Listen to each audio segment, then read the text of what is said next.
और कोशिश करें कि हर मिलाद से एक मसला सीख कर जाएं, हर मिलाद से एक मसला सीखें।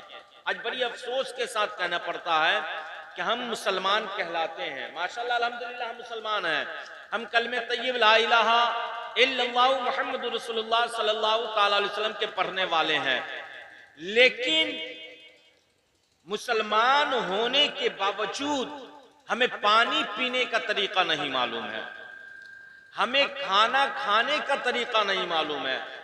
हम मुसलमान होने के बावजूद गधों की तरह अल्लाह अकबर रफा हाजत करते हैं, इस्तिंजा हो वगैरह वगैरह जो रफा हाजत है वो जानवरों की तरह खड़े खड़े कर लिया करते हैं। अल्लाह अकबर, ये तरीका नहीं, हमें सीखना चाहिए।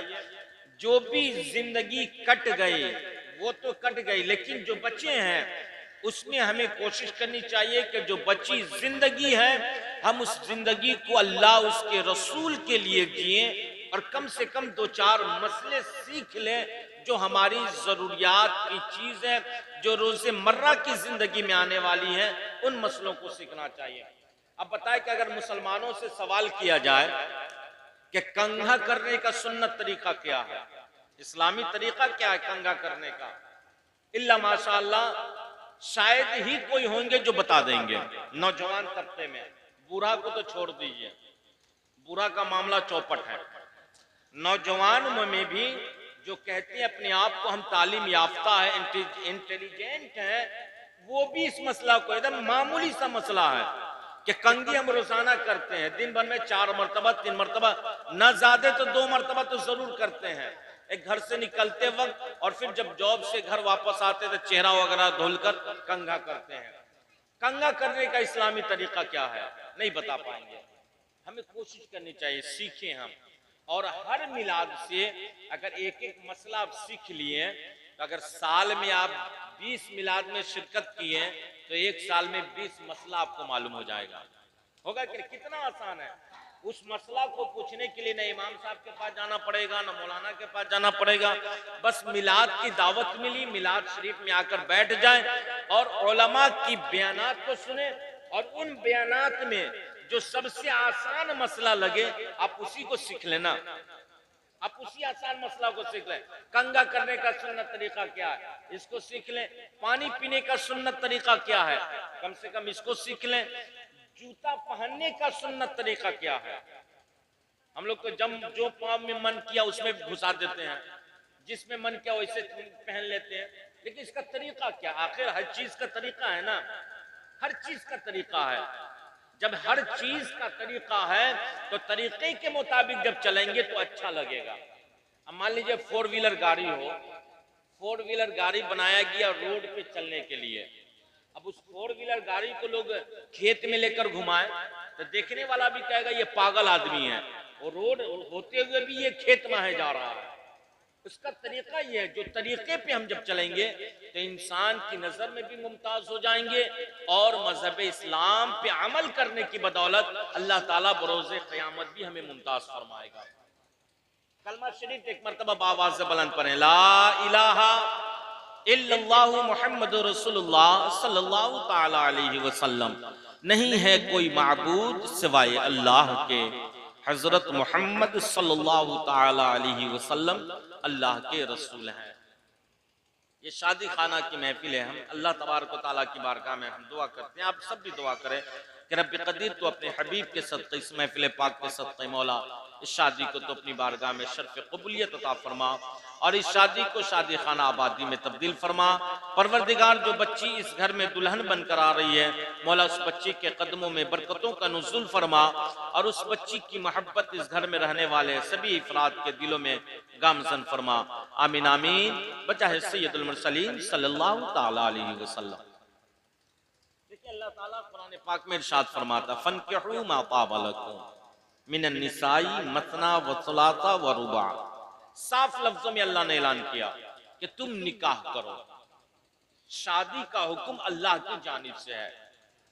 अब शादी कब करें, जब बिल्डिंग बन जाए तो शादी करें, जब जॉब लग जाए तो शादी करें, नहीं। आका करीम अलैहिस्सलाम ने इरशाद फरमाया जब बच्चा बालिग हो जाए और हक़े जौजियत की अदायगी करने के काबिल हो जाए तो नबी फरमाते तुम अपने बच्चों की शादी कर दो, वो लड़का हो या लड़की हो। हक़े जौजियत की अदायगी कर सकता हो जिस लड़की से, जिस औरत से जिससे उसका निकाह होने वाला है, उसका नान और नफका उठा सकता हो, तो नबी ने फरमाया शादी कर दो पहली फुर्सत में। अगर तुम ताखीर करोगे और उस ताखीर के बीच में अगर उससे कोई गुनाह सरजद हो जाते हैं तो इस गुनाह का आजाब उसके सरपरस्त, उसके माँ बाप को भी आजाब दिया जाएगा, उसके माँ बाप भी जिम्मेदार हैं। अल्लाह इरशाद फरमाता फन्किहू मा ताब लकुम, जो निकाह करो उन औरतों से जो तुम्हें पसंद हो, जो तुम्हें पसंद हो। आज के पसंद के मुताबिक नहीं कि कॉलेज में पढ़ा पसंद हो गया, कोर्ट में जाकर कोर्ट मैरिज कर लिया, बस में सफर कर रहे हैं, रेलवे में सफर कर रहे हैं, करते करते कोई पसंद आ गया, माँ बाप के बगैर इजाजत के कोर्ट में गए, कोर्ट मैरिज कर लिया, कहीं गए मौलवी साहब से निकाह पढ़वा लिया। ऐसा नहीं है। इस आयत मुकद्दसा का मफहूम अल्लाह अकबर, इस आयत मुकद्दसा का तफसीर आका करीम अलैहिस्सलाम खुद पेश फरमा रहे हैं। जब मेरे आका करीम अलैहिस्सलाम की उम्र शरीफ 25 साल की हुई, जब मेरे नबी की उम्र शरीफ 25 साल की हुई तो आका करीम अलैहिस्सलाम की बारगाह में मुल्क अरब की रईसा औरत, मुल्क अरब की मालिका उम्मुल मोमिनीन हजरत खदीजतुल कुबरा रदियल्लाहु ताला अन्हा अपना पैगाम भेजी। उम्मुल मोमिनीन हजरत खदीजा अपना पैगाम भेजी आका करीम की बारगाह में। हजरत खदीजा की एक सहेली नबी का पैगाम, खदीजा का पैगाम मुस्तफा करीम अलैहिस्सलाम की बारगाह में लेकर आई। हजरत खदीजा की सहेली ने हजरत खदीजा का पैगाम आका करीम की बारगाह में पेश फरमाया। नबी करीम अलैहिस्सलाम इरशाद फरमाते हैं, आज मैं खास करके नौजवान तबकों से, वो चाहे मेरी बहनें हो या फिर कौम मुस्लिम का नौजवान लड़का हो, उन दोनों के लिए नसीहत आमेज वाकया है। अल्लाह अकबर। आज हम सोचते कि हम पढ़ लिख लिए, हम चला के, हमारे माँ बाप बेवकूफ हैं, वो पुराने ख्यालात के हैं, वो बूढ़े हो चुके हैं, उनका ख्यालात पुराना हो चुका है। लेकिन याद रखें, अगर हम जितना भी पढ़ लें, अपने माँ बाप से ज्यादा तजुर्बा हमारे पास नहीं हो सकता है। हमारे तजुर्बे 10 साल 20 साल के हैं, लेकिन हमारे माँ बाप के पास तजुर्बे जो हैं वो 40 साल का तजुर्बा है, 50 साल का तजुर्बा है। जो हम अपने लिए बेहतर सोच सकते हैं, उससे बेहतर हमारे माँ बाप हमारे लिए सोच सकते हैं। आका करीम अलैहिस्सलाम की बारगाह में जब उम्मुल मोमिनीन हजरत खदीजा ने अपना पैगाम भेजा, आका करीम अलैहिस्सलाम इरशाद फरमाते, ए नफीसा, इज्जतदार लोगों के रिश्ते रोड पे, चौक चौराहों पे तय नहीं होते। आका फरमाते हैं, इज्जतदार लोगों के रिश्ते चलते फिरते तय नहीं होते। ए नफीसा, मैं जानता हूं खदीजा इज्जतदार है, वो पाक दामन है। अल्लाह अकबर। आका फरमाते, जब इज्जतदार खदीजा है तो ऐसे चलते फिरते रिश्ते मुंतखब नहीं किए जा सकते। ए नफीसा, मेरा भी कोई सरपरस्त है, कुर्बान जाओ। अल्लाह ने मेरे महबूब को सारे कायनात का मालिक व मुख्तार बनाया। नबी करीम अलैहिस्सलाम अल्लाह अकबर, उनकी जबान से निकलने वाले अल्फाज इस्लाम का कानून बना, शरीयत का कानून बना। अल्लाह अकबर। वो नबी फरमाते हैं, ए नफीसा, मेरा भी कोई सरपरस्त है, मेरे वालिद नहीं है तो क्या हुआ, मेरे वालिद का भाई यानी मेरा चचा अबू तालिब अभी जिंदा है। मैं जाता हूँ, पहले अपने चचा से मशवरा करूंगा, चचा से बातें करूंगा।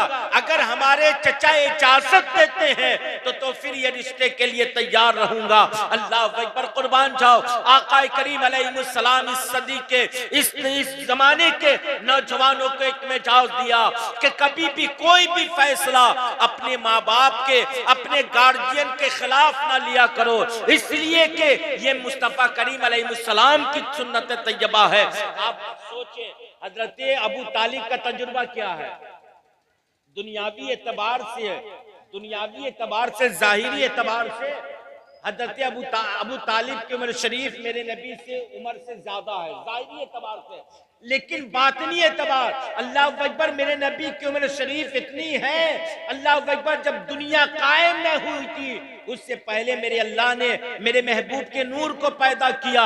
लाखों करोड़ों बरस का तजुर्बा मुस्तफा करीम अलैहिस्सलाम के पास मौजूद है, फिर भी नबी फरमाते हैं मैं अपने चचा से इजाजत ले लेता हूँ, और आका करीम अलैहिस्सलाम अपने चचा अबू तालिब के पास तशरीफ ले जाते हैं और इरशाद फरमाते हैं चचा अबू तालिब, खदीजा ने निकाह का पैगाम भेजा है, खदीजा का पैगाम आया है, आपका क्या इरादे हैं? अबू तालिब ने कहा ए भतीजे मोहम्मद, खदीजा नेक औरत है, खदीजा पाक दामन है, खदीजा अल्लाह अकबर, खदीजा पाक दामन है, अल्लाह अकबर उससे निकाह किए जा सकते हैं। जब आपके चचा अबू तालिब ने कहा कि भतीजे मोहम्मद खदीजा से निकाह किया जा सकता है, तो आका करीम अलैहिस्सलाम ने फिर हजरत जनाब नफीसा को इजाजत दी कि जाओ कह देना खदीजा से कि मोहम्मद रसूलुल्लाह ने खदीजा का पैगाम को कबूल फरमा लिया। ये है मिजाज मेरे नबी ने इस आयत मुकद्दसा का तफसीर बयान पेश फरमाया है, और सिर्फ जबान से नहीं बल्कि आका करीम अलैहिस्सलाम ने अपने किरदार से इस आयत मुकद्दसा की तफसीर बयान फरमाई, और दुनिया इंसानियत सुबह क़यामत तक के नौजवानों को यह पैगाम दिया है कि कभी भी अपने एक गार्जियन, हाँ अगर कोई पसंद आ जाए, अगर कोई ज्यादा दिल को भा जाए, दिल करे कि मैं इसी से शादी करूं, तो फिर अपने माँ बाप को समझाएं, माँ बाप की मर्जी ले, माँ बाप को भेजें, जो तरीका समाज का है सामाजिक तरीके के एतबार से आप उस तक पैगाम ले जाएं और फिर निकाह खानी की महफिल सजाएं, तो जाकर आपको दुनिया में भी इज्जत मिलेगी, मुस्तफा करीम के सुन्नत पे अमल करने की वजह से आखिरत में भी इज्जत मिलेंगे। लेकिन आज हमारा बहुत बुरा हाल है, आज नजर उठाकर देखें कि हमारी कौम की बेटियां अल्लाह अकबर मुर्तद होती जा रही हैं। बहुत से ऐसे अल्लाह अकबर खबरें आई हैं कि कितनी औरतें अल्लाह अकबर बच्चियां मुर्तद हो गई हैं। अल्लाह अकबर खुदारा हम अपने बच्चियों को मजहब इस्लाम की तालीम दे, आका करीम अलैहिस्सलाम की सीरत पढ़ाए, जनाबे सैयदा की सीरत पढ़ाए, अपनी बेटियों को बैठाकर जनाबे सैयदा की सीरत सुनाया करे कि बेटी सुन, दुनिया की तकलीफ को, चंद दिनों की तकलीफें हैं, दुनिया की तकलीफ को अगर तू बर्दाश्त कर लेगी तो अल्लाह अकबर रब्बे कदीर वदहु ला शरीक बरोज़े क़यामत जनाबे सैयदा फातिमा ज़हरा के चादर तले जन्नत में जगह अता फरमाएगा। अपनी बेटियों को बताया करे कि फातिमा, वो फातिमा जो सारी कायनात के मालिक मुख्तार की बेटी है, महबूबे परवरदिगार की बेटी है, अल्लाह अकबर। लेकिन आका करीम अलैहिस्सलाम की बेटी होने के बावजूद जनाबे सैयदा फातिमा पेबंद लगाए हुए दुपट्टा ओढ़ा करती थी। अल्लाह अकबर गुर्बती की जिंदगी को पसंद फरमाई है। अल्लाह अकबर अपनी बेटियों को समझाया करे कि फातिमा वो है कि बेटी, उन्होंने कई कई दिनों तक फाका कशी किया, अपने बच्चों को फाका कशी करवाया, लेकिन कभी दूसरे के सामने हराम माल की तरफ, हराम कारी की तरफ, दौलत के लालच में आकर अपनी इज्जत और इस्मत की हिफाजत की है, उसकी तरफ कभी नजर नहीं उठाया। तू भी अगर ऐसा करेगी, तू भी अगर कनीज़े फातिमा बनेगी तो अल्लाह तेरे ऊपर दुनिया में भी रहम फरमाएगा, कब्र में भी रहम फरमाएगा, और बरोज़े क़यामत जनाबे सैयदा के चादर तले जन्नत में जगह नसीब फरमाएगा। बेटियों को समझाएं, सिर्फ बेटी को ही ना समझाएं, बेटों को भी समझाएं। ए बेटा, हराम माल ना कमाना, बेटे अगर गुर्बती की जिंदगी गुजारनी पड़े, गुर्बती की जिंदगी गुजार लेना, इसलिए कि आका करीम अलैहिस्सलाम को गरीबों से ज्यादा प्यार है, मेरे मुस्तफा को गरीबों से ज्यादा प्यार है। और आका करीम अलैहिस्सलाम ने इरशाद फरमाया है कि इस्लाम जो है गरीबों के घर से निकला है, और आका फरमाते ये गरीबों के घर तक महदूद रह जाएगा, गरीबों के घर तक इस्लाम रहेगा। नबी फरमाते गुरबती को मेरे नबी ने पसंद फरमाया। अगर आका करीम अलैहिस्सलाम चाहते अल्लाह हजरत जनाब सुलेमान की तरह तख्त ताज अता कर देता। अगर मेरे नबी चाहते रब्बे कदीर मुस्तफा करीम अलैहिस्सलाम को दुनिया की सारे खजाने अता कर देता। लेकिन मेरे महबूब ने कहा, ए परवरदिगार, ये मैं वहदहू ला शरीक मेरी गुनहगार उम्मती गरीब होगी, ए खुदा मुझे भी गरीबी में मजा आता है। वहदहू ला शरीक, मैं अपनी उम्मती के खातिर अल्लाह अकबर मेरे नबी ने गुर्बत की जिंदगी गुजारी है, फाका रहना गवारा किया है। 7-7 दिन तक 5-5 दिन तक मेरे नबी कुछ खाया पिया नहीं करते थे। सिर्फ किसके लिए? हम गुनहगार उम्मतियों के खातिर, हम गरीब उम्मतियों के खातिर। जब मेरे नबी ने ऐसा किया है तो हमें करने में क्या शर्म है। आका करीम अलैहिस्सलाम मालूम है पेबंद लगे कपड़ा पहना करते थे। आज हम पहनते हैं, साल में एक साल में 12 महीने होते हैं, और आज के जमाने में हर आदमी साल में कम से कम 6 जोड़ा कपड़ा बनवाता है। वो जमाने हम लोग में देखे, बचपना था हमारा, तो उस समय देखते थे कि घर में ईद में ही कपड़े बनते थे, ईद में या फिर एक आध को बीच में बन गया। लेकिन अब हर महीने, अगर महीने नहीं तो 2 से 3 महीना पे अल्लाह अकबर हम कपड़े लिबास चेंज कर देते हैं। आका करीम अलैहिस्सलाम का फरमान है, ओ लोगो, अगर तुम पुराना पहनने, नया पहनने की ख्वाहिश रखते हो तो उसके साथ साथ पुराना भी पहना करो। कपड़े यूं ही जाय मत किया करो, जब मन में आए तब छांटा ना करो। अल्लाह अकबर, हमें नबी करीम अलैहिस्सलाम के तरीक़ेकार पे अमल करना होगा और अपने बच्चों को बताना होगा। और जरूरत इस बात की है कि बच्चे या बच्चियों की शादी से पहले कम से कम उसे इतनी तालीम और उसकी ऐसी तरबियत कर दें कि शादी के बाद उसकी जिंदगी में इख्तलाफात ना हो, ना इत्तेफाकी ना हो। अल्लाह अकबर, हर माँ बाप बड़ी आरज़ू तमन्ना लेकर, चाहे वो बेटे की शादी करे या बेटी की शादी करे, हर माँ बाप की ख्वाहिश होती है कि शादी कर दी उम्र भर तक ये निभा जाए। हर माँ बाप यही सोचकर अपनी औलाद की शादी करता है। अगर सोच है अच्छी बात है, लेकिन उससे सोच के साथ साथ सिर्फ सोच रखने से काम नहीं चलेगा, बल्कि सोच के साथ साथ अपने बच्चों की तरबियत करनी पड़ेगी, अपने बच्चों को समझाना पड़ेगा।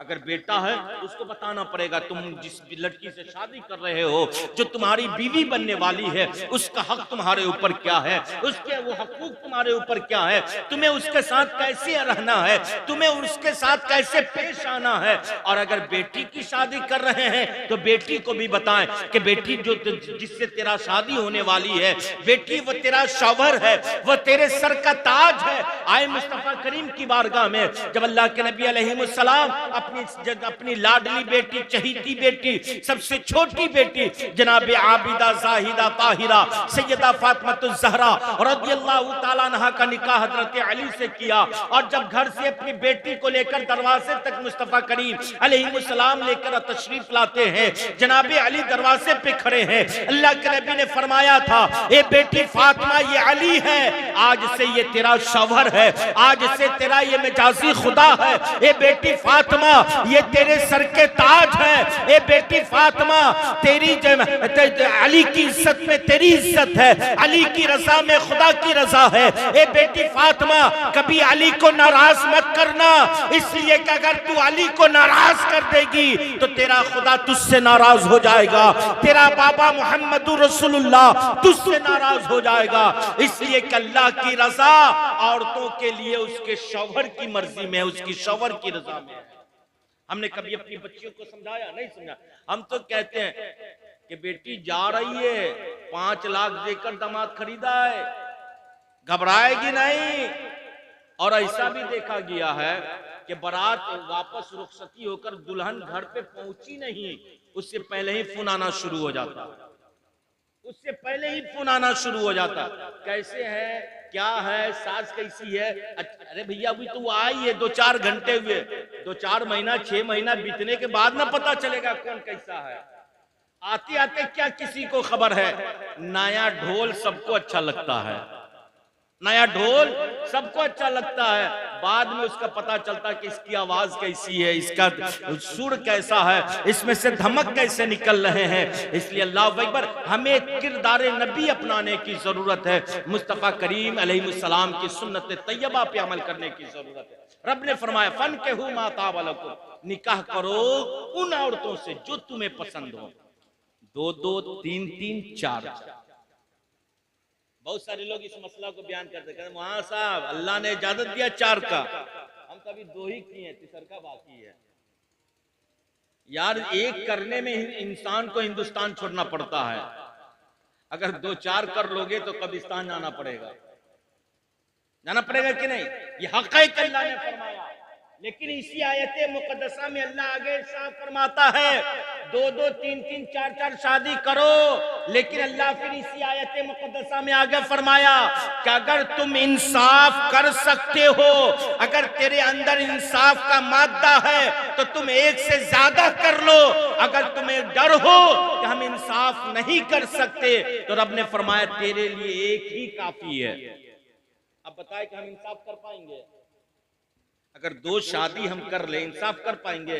अगर एक थोड़ी सी खूबसूरत हो तो ज्यादा माइल उधर रहेंगे, अगर कोई शहरी हो तो उधर ही रहे, शहर में शादी कर ली वही रहे, देहात वाली को बस छोड़ दिया, खाना खर्चा भेजते रहे, उसकी परवरिश होती रहे। नहीं, इंसाफ का मतलब ये नहीं है।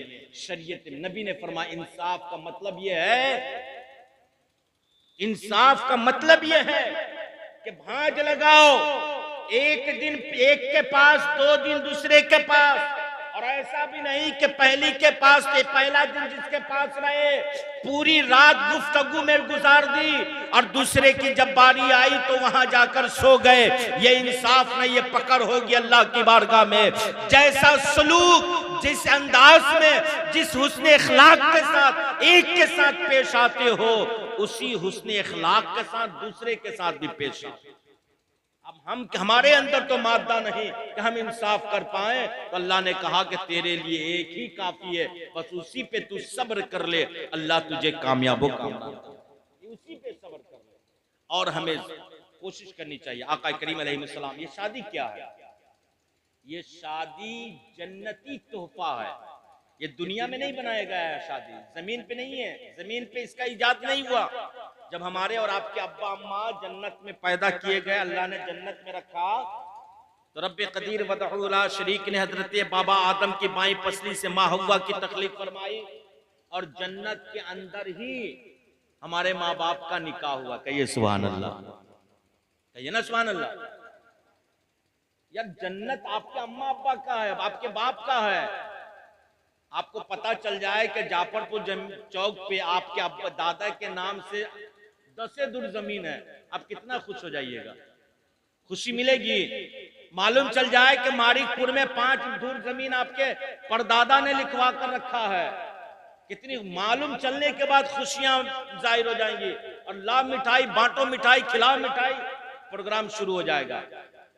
दुनिया की जमीन जो आपको लेकर नहीं जाना है, यहीं छोड़ देना, तो उसके लिए हम इतना खुश होते हैं। और आपके अब्बा की जमीन है जन्नत, जन्नत आपके बाप की जायदाद, हमारे बाप की जायदाद है। इसलिए कि जहां पे बाप रहता है वो उसका बंटवारा औलादों में किया जाता है जो उसकी मिल्कियत में है। रब ने बाबा आदम को पैदा करके जन्नत में डाला और जन्नत में निकाह हुए, और जन्नत में निकाह हुआ, निकाह के बाद बाबा आदम और माँ हव्वा जन्नत में रहने लगी। और फिर अल्लाह ने जन्नत से उन्हें दुनिया में भेजा। बहुत सारे लोग कह देते निकाल भगाया, हजरत आदम से गलती हो गई, हजरत आदम ने गुनाह किया, माज़अल्लाह अस्तगफिरुल्लाह। एक बात याद रखें, किसी नबी से कोई गुनाह सरजद नहीं हो सकता है। अल्लाह ने अंबिया को मासूम बनाया, कोई गुनाह उनसे सरजद नहीं हो सकता। ये तो मर्जी मौला था। अल्लाह ने आदम को पैदा किया था, पैदा करने से पहले फरिश्तों के दरमियान एक ऐलान किया था, वइज़ क़ाल रब्बुका लिल मलाइकति इन्नी जाइलुन फिल अर्दि खलीफा। रब ने कहा तो फरिश्तों मैं अपना खलीफा जमीन पे बनाने जा रहा हूँ। और आदम को पैदा करके अल्लाह जन्नत में रखा, तो वो तो जमीन के लिए बनाए गए थे। बस मशीयत यज़दी थी कि किसी तरीके से अल्लाह ने हजरत आदम को रूए जमीन पर भेजा।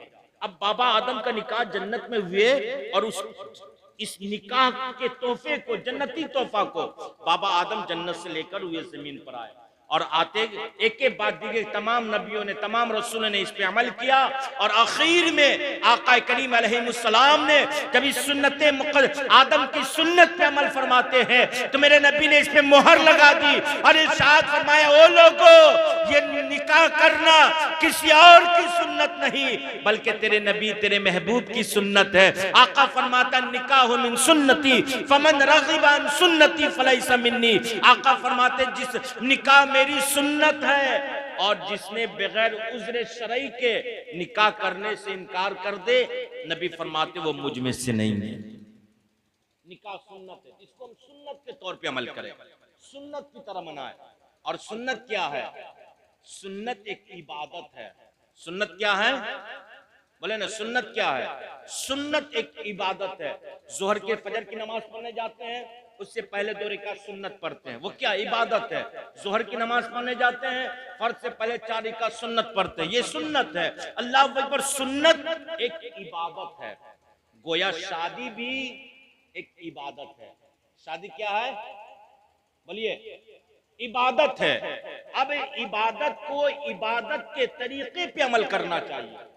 नमाज पढ़ना इबादत, आजान देना इबादत, कुरान की तिलावत इबादत, हज करना इबादत, ज़कात देना इबादत, कुर्बानी करना इबादत। अल्लाह अकबर, उसी तरीके से शादी भी करना एक इबादत है। इबादत है ना? समझ आ रही बात? इबादत है। और देखिए ये कैसी इबादत है। आजान देना इबादत, जब तक आप आजान देंगे इबादत का सवाब मिलेगा। नमाज पढ़ना सवाब इबादत है, आप नमाज जब तक पढ़ेंगे उस वक्त तक आपको सवाब मिलेगा। जैसे सलाम फिरा, अस्सलामु अलैकुम व रहमतुल्लाह, नमाज से खारिज हुए, सवाब मिलना रुक गया।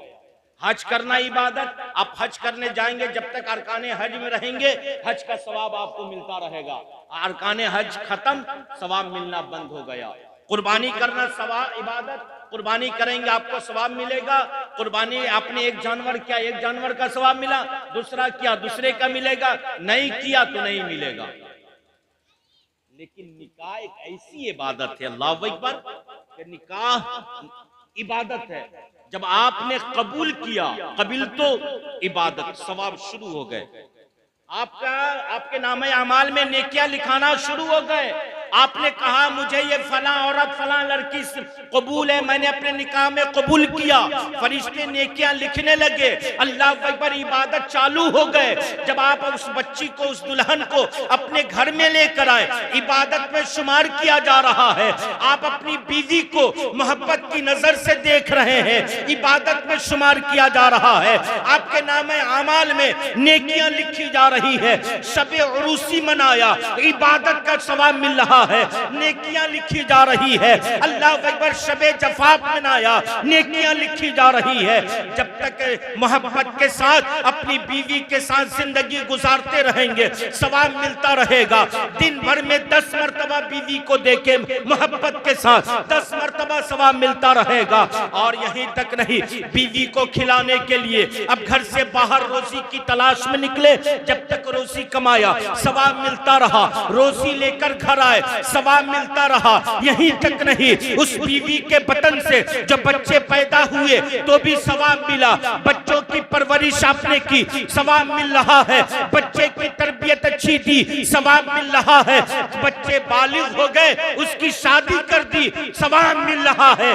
बेटी की शादी कर दी तो मुस्तफा करीम ने खुशखबरी दिया है कि अगर तुम अपनी बच्ची की अच्छी तरबियत की है और इस्लाम के तरीके के मुताबिक उसकी शादी कर दी, आका फरमाते वो मुसलमान जन्नती है, बरोज़े क़यामत जन्नत में जाएगा। कैसी इबादत है, कितनी बड़ी इबादत है। इबादत है ना? अब बताएं कि अगर इबादत है तो फिर इबादत में ढोल बजाया जाता है। जुमा की नमाज पढ़ने जाते हैं ना सब लोग, ईद की नमाज पढ़ने गए थे ना, डीजे लेकर गए थे। ऐसा कोई है मुसलमान जो ईद की नमाज पढ़ने जाए डीजे खूब बजाए, खूब नचवाए, तवाइफ को बुलवाए, ऑर्केस्ट्रा मंगवाए कि आज ईद की नमाज पढ़ने जा रहे हैं, ईद का दिन है, खुशी मनाने का दिन है, लेकर चलो ईदगाह के सामने बजाएंगे, इमाम साहब भी देखेंगे, सब देखेंगे। ऐसा होता है नहीं ना? हम समझते हैं ये इबादत है, नमाज को हम इबादत समझते हैं, इसलिए नहीं, लेकिन प्यारे निकाह भी एक इबादत है, अजीम इबादत है, इसको भी इबादत समझें। और जब इबादत आप समझ लेंगे तो ये जो हमारी शादियों में खुराफात रस्म होते हैं, ये सब रस्म को हम अपने आप छोड़ते चले जाएंगे। बस जरूरी है कि हम इसको इबादत समझें। इंशाअल्लाह तबारक व तआला जिस तरीके से हम नमाज पढ़ते, इबादत करते, ढोल नहीं बजाते, हम आज से अहद कर लेंगे कि हमारे घर में शादी होगी, हम ढोल नहीं बजाएंगे, हम बांसें लेकर नहीं जाएंगे। जिस तरीके से हम कुर्बानी करते, इबादत समझते हैं, नाच गाने नहीं मंगवाते, उसी तरीके से हम जान लेंगे कि शादी इबादत है, तो हम अपने बच्चों की शादी में नाच गाने को बंद कर देंगे। इसलिए कि जब दिल में इबादत बैठ जाएगा तो इंशाअल्लाह तबारक व तआला आप और हम बुराइयों से कोसों दूर होते हुए नजर आएंगे। इबादत समझें, ये ख्वाहिशात नफसानी बुझाने के लिए शादी नहीं की जाती है, ख्वाहिशात नफसानी के लिए शादी नहीं की जाती है। अगर कोई मुसलमान मुस्तफा की सुन्नत को सुन्नत समझकर शादी कर ले तो अल्लाह अकबर, जब तक वो जिंदा रहेगा तब तक उसके नामे अमाल में नेकियां लिखी जाती रहेंगी। शर्त है कि सुन्नत समझे। जब सुन्नत समझकर शादी होगी तो शादी के बाद तो ख्वाहिशात नफसानी भी बुझेंगे, ख्वाहिशात नफसानी की भी तकमील होगी, औलादें भी पैदा होंगी। लेकिन आपने सुन्नत समझकर जो शादी की है, निकाह किया है, इसका सवाब ख्वाहिशात नफसानी बुझाएंगे तो भी सवाब मिलेगा, बच्चे की तवल्लुद होगी तो भी सवाब आपको मिलेगा। इसलिए हमें कोशिश करनी चाहिए। और एक बात बताएं, ये मिलाद की महफिल क्यों कराते हैं? इसलिए वक्त नहीं है, इंशाअल्लाह कभी मौका मिलेगा तो गुफ्तगू करेंगे। महफिल मिलाद शादी है तो शादी होनी चाहिए, मिलाद हम क्यों पढ़वाते हैं, मिलाद की महफिल क्यों सजवाते हैं? इसलिए न सजवाते हैं कि कम से कम मिलाद हो जाए, अल्लाह उसके रसूल का जिक्र हो जाए, कुरान की तिलावत हो जाए, ताकि इसके जरिए शादी में बरकतें नाजिल हो। यही मकसद है ना, दूसरा मकसद तो नहीं होता। जब ये मकसद है, और यहाँ पे मालूम है जहाँ पे कुरान पढ़ा जाता है फरिश्तों का नुज़ूल होता है, आसमान से फरिश्ते आते हैं। जहाँ पे नाते मुस्तफा पढ़ा जाता है वहां पे फरिश्तों का नुज़ूल होता है, फरिश्ते आते हैं। इस महफिल में सिर्फ 10, 15, 20 लोग आप लोग नहीं बैठे हैं, अल्लाह की दिगर और मखलूकें भी आई हैं, अल्लाह की और भी मखलूकें आई हैं जो हमें और आपको नजर नहीं आती। अब आप बताएं कि जहाँ पे फरिश्ते आए, कुरान पढ़ा गया, और इसी जगह आप नाच गाना शुरू कर दिया, आधा घंटा के बाद बरकत मिलेगी? तबाह हो जाएंगे, तबाह। आप चाहे जिस पीर मियां से भी आप तावीज ले लें, कोई बरकत नहीं मिलेगी। इसलिए कि बरकत तावीज में नहीं, बरकत मुस्तफा की इख्तिदा में है, बरकत मुस्तफा की सुन्नत में है, बरकत नबी के तरीके में है। अगर जहां पे कुरान की तिलावत कर ली, वहां से अल्लाह अकबर, वहां पे रहमत और अनवार की बारिशें होती हैं, और फिर आप वहां पे तवाइफ को नचवा कर, गाने बाजे करवा कर, शैतान को का नंगा नाच करवा देते हैं, भला वहां पे रहमत और बरकत के फरिश्ते रहेंगे? नहीं रहेंगे। खुदारा ऐसा काम ना किया करें। और मालूम है, आप रात में बजाते हैं, सिर्फ आपको ही डिस्टर्ब नहीं होता, आपके पड़ोसी भी डिस्टर्ब होते हैं। बहुत से घरों में ऐसे लोग होंगे जो बीमार होंगे, और नबी फरमाते, लोगों तुम रात में कुरान की तिलावत भी करो तो आहिस्ती आवाज में करो, आहिस्ती आवाज में। नबी ने नहीं फरमाया कि कुरान पढ़ो खुलेआम, खूब कस कस कर पढ़ो, कोई सोया हो उसकी नींद खराब हो जाए, कोई बीमार हो मरने दो, तुम कुरान पढ़ो। नबी ने नहीं फरमाया, नहीं, अगर कोई बीमार हो तो धीमी आवाज में कुरान पढ़ो, ताकि तुम्हारी आवाज से उसको डिस्टर्ब ना हो। ये इस्लाम है मेरे भाई। अगर हम मुसलमान हैं तो इस्लाम पे हमें अमल करने की कोशिश करनी चाहिए। हम अपने किरदार ऐसे रुए जमीन वालों के सामने पेश करें, ऐसा हम किरदार पेश करें ताकि दुनिया वाला देखे तो हमें बताने की जरूरत ना पड़े कि हम मुसलमान हैं, बल्कि वो जब देख ले तो खुद वो पुकार कर कहे कि ये कोई और नहीं, मोहम्मद का गुलाम है। वो बोले, वो बोलने पे मजबूर हो जाए। हमें ऐसा किरदार पेश करना चाहिए। इंशाअल्लाह तबारक व तआला फिर कभी मौका मिलेगा तो आपसे हम गुफ्तगू करेंगे। इस मसले पे मज़ीद गुफ्तगू की जाएगी। अल्लाह रब्बुल इज्जत व ला शरीक की बारगाह में दुआ है, परवरदिगार अपने हबीब के सदक़े इस महफ़िल पाक को तू अपनी बारगाह में कबूल फरमा। एक बात और बोलो फिर मैं जाता हूं। कल लड़के को दूल्हा बनाएंगे ना, दूल्हा हम लोग बनाते हैं, हमारा तरीका क्या है कि बच्चे को गुस्ल करा देते हैं, नया कपड़ा पहना देते हैं, खुशबू लगा देते हैं। इमामा शरीफ हम लोग फूफा से बनवाते हैं, जो न कभी बेचारे नमाज पढ़े हों, न कभी पानी से इस्तिंजा किया हो, वैसे वैसे लोगों से। इसलिए कि फूफा और बहनोई की नजाकत ही कुछ और होती है, उस नजाकत को उठाने के लिए लोग कर लेते हैं। आप ये सब करें, लेकिन इमामा अपने इमाम से बनवाया करें। इसलिए मालूम इमामा बांधना क्या, सर पे हाथ जाता है, और जिसका हाथ जाएगा उसका असर उसके अंदर जाएगा, उसका असर उनके अंदर जाएगा। मालूम है हमारी दस्तारबंदी 1999 में दारुल उलूम कादरिया हबीबिया में थी। उसमें हमारे पीर मुर्शिद हुजूर ताजुश शरिया अलैहि रहमतुल रिदवान की दावत थी, और उसी महफिल में एक फासिक अनाउंसर मतीन ससारामी, जो आज भी बेहुदा शायद दाढ़ी नहीं रखा है, और एक फासिक नाथ खां मोहम्मद अली तारिक खां, जो दाढ़ी नहीं रखता था। हुजूर ताजुश शरिया को मालूम है कलकत्ता पहुंच गए। मालूम हुआ पोस्टर जब देखा, इन दोनों का नाम देखा, हुजूर ताजुश शरिया ने फोन लगाया, घर मदरसे में खबर दी कि मैं नहीं आऊंगा। सब लोग परेशान हुए, इसलिए पूरे बंगाल से लोग आए थे हजरत की जियारत के लिए। हमारे प्रिंसिपल परेशान होगा, अब क्या करें, अब लोगों को हम क्या जवाब देंगे। पूछा कि हुजूर क्या दिक्कत है, फरमाया आपने फरमाया कि तुम्हारे महफिल में फासिक लोग हैं, जब तक मिंबर नूर पे फासिक रहेगा अख्तर रजा खान नहीं आ सकता। उसी वक्त रात के 12 बजे इन दोनों को स्टेज से उतारा गया, जो नजराना लेना देना था ले देकर भगाया गया। जब फिर हजरत को खबर हुई कि उन दोनों को भगा दिया गया, तो आए और हुजूर ताजुश शरिया अलैहि रहमतुल रिदवान उस महफिल में आधे घंटे तकरीर फरमाई उन्होंने, और कहा प्रिंसिपल को हमारे नाज़िम आला जो थे मौलाना शमीमुल कादरी, उन्होंने उनसे कहा कि आप एक आलिम और हाफिज के सर पे दस्तार रखवाने जा रहे हैं, और उसी महफिल में फासिक भी है, फाजिर भी है, और जब एक फासिक और फाजिर का हाथ एक आलिम और हाफिज के सर पे पड़ेगा तो उस बच्चे के अंदर भी उसकी सिफत पाई जाएगी, वो बच्चा आलिम हो जाएगा। लेकिन फासिक के हाथ पड़ने की बदौलत उसके अंदर उस फासिक की सिफत पाई जाएगी। इसलिए मत खुदारा आप ऐसा ना क्या करें, जब बच्चे के सर पे इमामा शरीफ बनवाना हो, इमाम साहब को बुलवा ले, या फिर कोई नमाजी आदमी हो, बुजुर्ग आदमी हो, जो परहेजगार तकवा वाला हो, उनके हाथ से इमामा शरीफ बनवा ले। इमामा बन हम लोग सोचते ना कि इमाम साहब को पगड़ी बांधने के लिए बुलाएंगे, सेहरा बांधने के लिए, तो देना पड़ेगा ना भाई। अब खुशी का माहौल है, आप जब बाजा में 10,000 दे सकते हैं तो इमामा बांधने का 2,000 नहीं दे सकते, सेहरा बांधने का 500 नहीं दे सकते, 1,000 नहीं दे सकते। क्यों नहीं दे सकते? जब हम 10,000 20,000 नाजायज हराम कामों पे खर्च कर सकते तो यहाँ क्यों नहीं कर सकते? बड़े कह इमाम साहब से या फिर किसी बुजुर्ग से जो नमाजी हजरात हो, उनसे इमामा शरीफ बनवा ले। इमामा बांध कर आप उस बच्चे को नमाज पढ़वा ले, घर पे पढ़वा ले या मस्जिद में जाकर भेज कर पढ़वा ले। जब नमाज पढ़ के वापस दोबारा आए तो फिर सेहरा बांधे। नमाज से पहले सेहरा ना बांधा करे, इसलिए कि जब सेहरा आप बांध देते हैं तो उसकी नमाज नहीं होती है, और जब नमाज नहीं होगी तो दुआ खाक कबूल होगी। जब वो दुआ भी मांगेगा अल्लाह नेक औलाद दे, तो नमाजें कबूल नहीं हुआ तो दुआ कहां से कबूल होगी।